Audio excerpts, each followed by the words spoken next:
Жұмыртқаның адам ағзасына берер пайдасы мол екені бұрыннан ақ белгілі. Оны пайдалану ежелгі үнді жерінде бастау алған деген дерек бар. Ертеде қыз-келіншектер әжімнің көзін жою үшін немесе шаштары қатты болу үшін жұмыртқаны пайдаланған, ал ер азаматтар жорыққа не шайқасқа шықпас бұрын жұмыртқамен ауқаттанған екен. Достар, қазақша арнаға қолдау білдіріңіздер. Арнаға жазылып, лайк басып, комментарий жазуды ұмытпаңыздар. Сіздердің болмашы әрекеттеріңіз бізге қуаныш және шабыт сыйлайды. Видеоны соңына дейін көріңіз. Жұмыртқа жайлы сіз естіп білмеген ақпарат болады деп сенемін. Жұмыртқаны қайнатып, қуырып жеу арқылы асқазанды ғана емес, бар ағзаны пайдалы элементтер мен дәрумендермен толтыруға болады. Құрамындағы ақуыз, йод, фосфор, селен секілді элементтер созылмалы аурулардың алдын алады. Сондай-ақ оның құрамында А, В, Д, Е дәрумендерінен бастап бас аяғы 13 дәрумен кездеседі екен. Жұмыртқада калория аз. Бір жұмыртқаның құрамында орта есеппен 76 калория ғана бар, ал майлылығы небәрі 10%-ды құрайды. Жұмыртқа ағзадағы холестерин мөлшерін төмендетіп, жүрек, жүйке және онкологиялық аурулардың пайда болуына жол бермейді. Көптеген диеталардың мәзірінде жұмыртқа кездесіп жатады. Себебі оның арқасында артық салмақтан арылуға және салмақты бір қалыпты ұстауға болады. Тырнақ, шаш өсімі мен көздің көруін жақсартамын, тістерім маржандай таза, сүйектерім мықты болсын десеңіз, ас мәзіріңізге жұмыртқаны қосыңыз. Жұмыртқа ағзаны түрлі инфекциялардан қорғап, иммунитетті күшейтеді. Және де жұмыртқа бет күтіміне де пайдалы екен. Бір жұмыртқа мен бір ас қасық балды араластырып, бетіңізге жағып, 15-20 минут жатып демалыңыз. Кейін жылы сумен шайып жіберіңіз. Бетіңіздің тазарып, нәрленіп, терінің тартылғанын аңғаруға болады. Жұмыртқаның сарысын шашыңызға жағып, 1-1,5 сағаттан кейін жылы сумен жуып жіберіңіз. Бұл ем шашыңыздың жылтыр болып, алдағы күндері ұштанбауына жол ашады. Көзіңізге сүйел шыққан кезде қайнаған жұмыртқаны ыстық күйінде басыңыз. Сондай-ақ қатты тамақ ауырған кезде қайнаған жұмыртқаны жылы күйінде мойныңызға қойып, қайта-қайта домалатыңыз. Пісірген бәлішім тәтті болсын десеңіз, қамырға жұмыртқа қосуды ұмытпаңыздар. Жұмыртқа таңдаған кезде оның сыртқы қабығына мән беріңіз. Егер де қабықшасы кедір-бұдыр, түсі өзгешелеу болса, оны алмаған жөн. Мұндай жұмыртқаның мерзімі өтіп кеткен болуы мүмкін. Жұмыртқада адам ішегіне зиянды ішек инфекцияларын тудыруы мүмкін. Сонымен қатар, құстарды емдеуде антибиотиктердің артық мөлшері, құс азығына түрлі қоспаларды қосу да адам денсаулығына теріс әсер беруі мүмкін. Сондықтан құсқа беретін азыққа баса мән берген жөн. Бүгінде құсқа укол болмаса, дәрі-дәрмек салу арқылы жұмыртқаны саудаға айналдырып отырғандар бар. Ал құстағы жұмыртқаның толық дамымаған себебінен оның адам баласының денсаулығына кері әсер беруі мүмкін. Дүкеннен сатып алған жұмыртқаның таңбасына немесе қораптағы жазуына қарап, жұмыртқаның қандай екенін анықтауға болады. Сондықтан жұмыртқаны сатып аларда оның таңбасына мән беріңіз.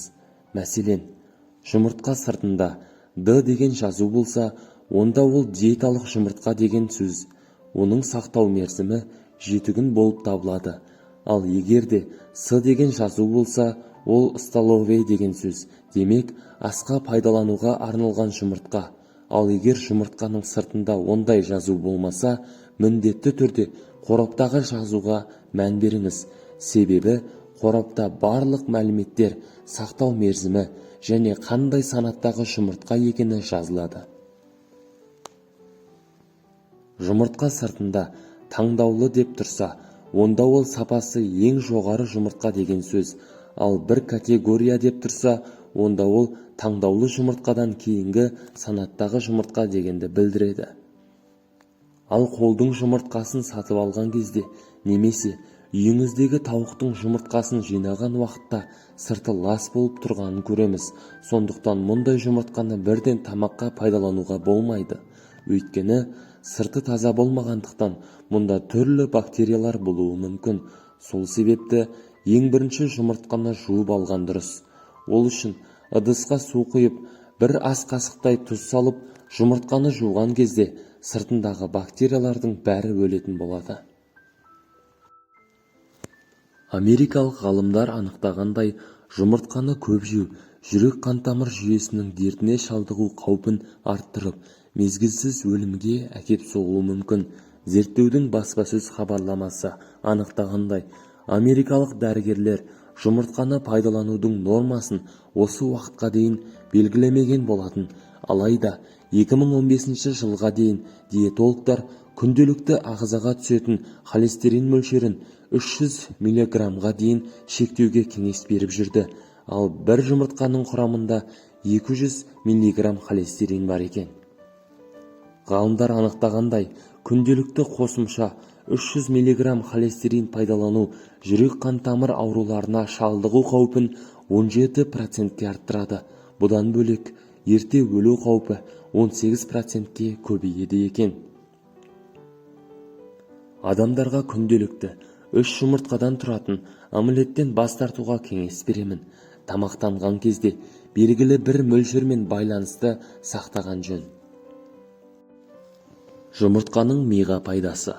Холин дәрумені мидың маңызды құрылыс материалы болып табылады.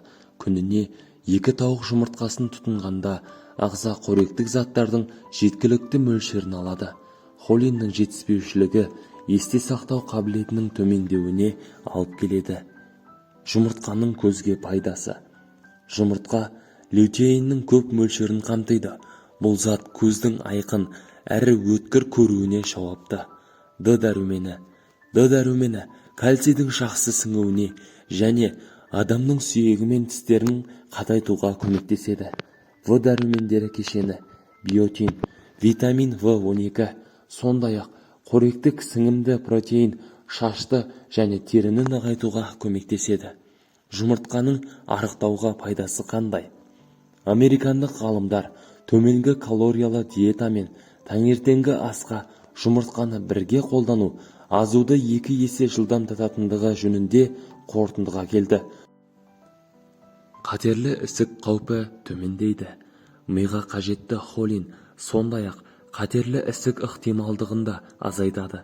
Зерттеу қорытындысы бойынша жеткіншек шақтарында күнделікті тағамға жұмыртқа тұтынған әйелдер арасында 18%-ға сүт безі қатерлі ісігінің даму қаупі төмендеген. Балалы болуды жоспарлаған кезде пайдалы. В дәрумендер тобы сондай-ақ жыныстық гормондарды қалыптастыруға қатысады. В9 дәрумені фолий қышқылы аталатын өзге де атауға ие. Оның көмегімен қызыл қан жасушалары түзіліп, ұрықтың жүйке түтікшесі қалыптасады. Баланың кешеуілдеген ақыл-ой психикалық даму қаупін азайтады екен. Жұмыртқаның қартаю үдерісін баяулататын жақсы ерекше қасиеті бар. Бұл жөнінде Нидерланд ғалымдарының зерттеулері дәлел болады. 35-тен 40 жас аралығындағы 87% әйелдерде пигмент дақтар жоғалып, тері тартылған, ал еркектердегі көз айналасындағы ұсақ сепкілдер айтарлықтай тегістелген екен. Таңғы астың пайдасын біле тұра, бір тілім нан жемей жолға шығатын сәттер болады. Егер денсаулығыңызды дұрыстап, артық салмақтан арылып, күні бойы өзіңізді жақсы сезінгеніңіз келсе, таңғы асты ұмытпау қажет. Таңғы асқа көбіне жеңіл әрі тез дайындалатын тамақ жеген дұрыс, ал оның ең таптырмасы жұмыртқа болып табылады екен. Ғалымдар жұмыртқаның пайдасы туралы көп айтады. Соның ішінен бірер қызықты деректі жинап көрдік. Жұмыртқа тойымды болып келеді. Жұмыртқаның құнарлы екені бәріне белгілі. Оның құрамында дәрумендер, минералдар, жоғары сапалы ақуыз бен пайдалы май бар. Видеоны соңына дейін көргендеріңіз үшін алғыс айтамыз. Және де қазақша арнаны қолдап, арнаға жазылып, лайк басып, комментарий жазуды ұмытпаңыздар.